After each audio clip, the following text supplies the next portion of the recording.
Kaya sila ni Senator Alan. So last night. Would you know, sir, if may in-offer kay Senator Joel para mag-jump?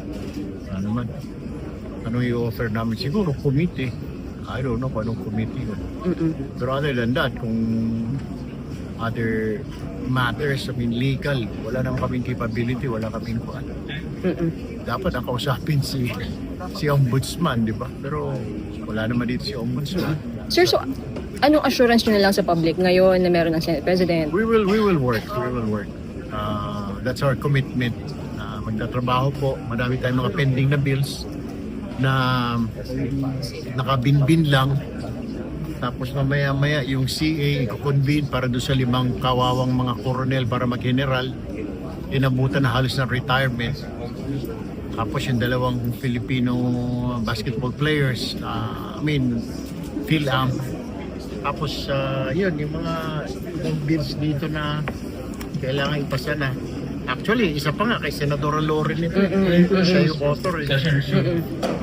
Thank you, Senator. Sen, ayan, na-elect na. How do you feel that we have a Senate President na? Well, relieved and happy kasi magagawa na namin yung trabaho namin. Kawawa yung taong bayan. Kawawa. Sure, wala yung any from the Cayetano block. How do you think, ano mangyayari ngayon? Hindi ko alam, may problema na nila yun. I mean, pinapasweldoan sila ng tao. Ayaw nilang pumasok. So nakakahiya naman. Being paid. Tapos di ka magtatrabaho. No word from them, sir, before the special session? Ay. Boycott na naman. Pero bahala sila. Mag-boycott. 13 kami so we can go on and on. Sir, what does this say about them po? Kasi mismo Pangulo na po yung nagtatawag ng special session and yet they skipped the special session so far.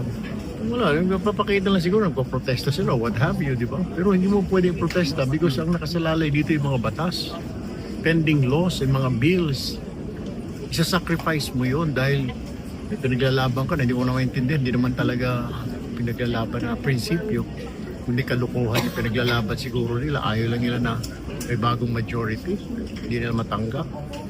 Sir, why do you think di po tumalon yung 2 pang additional? And would you welcome them later on po? Well, we'll see. Kinakausap naman ongoing yung dialogue, mga friends. So possible madagdagan, sir? Kung may tatalo. It's a possibility. Or did you know na darating po si Senator Joel prior to the special session? Si Senator JV, ang kagabi sabi niya gano'ng kakausapin niya. So it was last night yata, Senator Joel made the decision. Last night lang. Parang, kasi kinausapan niya siya, nag-heart-to-heart talk yata sila ni Senator Alan. So last night. Would you know, sir, if may in-offer kay Senator Joel para mag-jump?